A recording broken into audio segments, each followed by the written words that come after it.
जलाल चांडे जो एक नायाब वाक़े के बारे में जो अली हसन बब्बर के ज़बानी असांखे ख़बर पई आहे।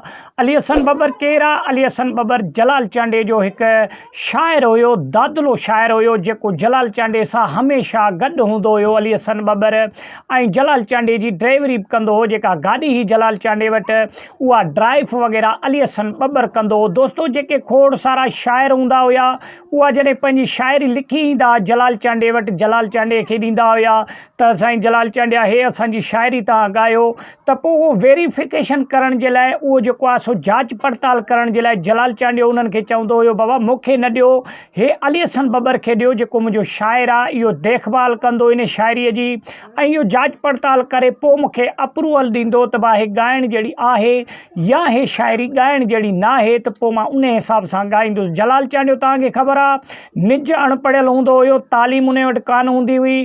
पोइ अली हसन जेको बब्बर हुयो शागिर्द हुयो ऐं जलाल चांडे जो शाइर हुयो।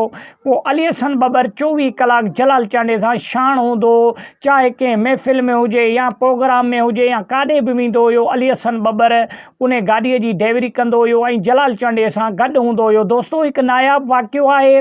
जलाल चांडियो जंहिं बि प्रोग्राम में वेंदो हुयो, हज़ारे माण्हू गॾु थी वेंदा हुया। पोइ जलाल चांडे सां कुर्ब जी ऐं प्यार जी इंतिहा एतिरी हूंदी हुई जो हर माण्हू चवंदो हुयो त जलाल चांडिया मुंहिंजी मानी खाई वञ, जलाल चांडिया मुंहिंजी चांहि पी वञ। पोइ जलाल चांडियो परेशान थी वेंदो हुयो त हे हज़ारे माण्हू आहिनि, मां कंहिंखे जवाबु ॾियां या कंहिंखे जेको आहे सो हा करे उन ॾे वञा, त हिकिड़े ॾे वेंदुसि त ॿियो कावड़जी पवंदो, ॿिए ॾे वेंदुसि त टियों माइन कंदो।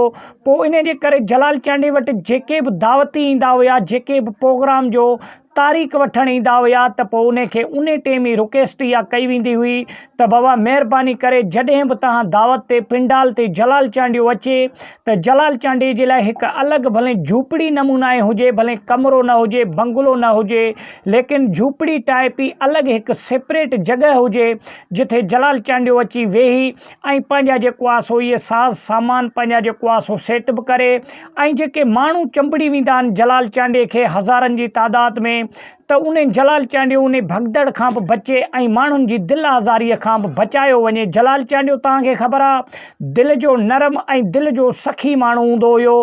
पोइ कंहिंखे जवाबु न ॾेई सघंदो, लेकिन हज़ारनि जी तादाद में हाणे कंहिं ॾे वञे ऐं कंहिंखे जवाबु ॾिए, पोइ इन जे करे जलाल चांडियो मुनासिबु न सम्झंदो हुयो त को नाराज़ न थी वञे। इन जे करे पोइ हू प्रोग्रामनि में चवणु लॻो माण्हुनि खे त बाबा मूंखे सेपरेट जॻह ॾिनी वञे त जीअं मां अची वेही जॾहिं पिंडाल में प्रोग्राम स्टार्ट थिए, जॾहिं मुंहिंजो वारो अचे त पोइ ई मूंखे घुरायो वञे ऐं पोइ मां अचण साण ई वेही वञी पंहिंजा कलाम ऐं गीत चवां। दोस्तों, पोइ इन जे करे जलाल चांडे खे पोइ सेपरेट जॻह ॾिनी वई। माण्हू जलाल चांडे खे इंतिहाई घणो प्यारु कंदा हुया ऐं जलाल चांडे जे दीदार करण जे लाइ सिकंदा हुया माण्हू। पोइ जलाल चांडियो कंहिं बि प्रोग्राम में वेंदो हुयो त हज़ारनि जी तादाद में माण्हू अची उन प्रोग्राम में पिंडाल में गॾु थी वेंदा हुया। ॿहिराड़ी जहिड़ो माहौल हुयो, तव्हांखे ख़बर आहे। पोइ इन जे करे जलाल चांडियो इन बचण जे करे पोइ इन सेपरेट जॻह माण्हुनि खां घुरी, लेकिन जलाल चांडियो इहा रिक्वेस्ट कंदो सभिनीनि खे, ईअं स्टेज ते बि ॿाहूं ॿधंदो, जेके माण्हू पिंडाल में वेठा हूंदा हुया सभिनीनि सां मिलण जेतिरो त टाइम हालांकि न हूंदो हुयो, छाजे करे हज़ारनि जे तादाद में कंहिं कंहिं सां माण्हू मिले।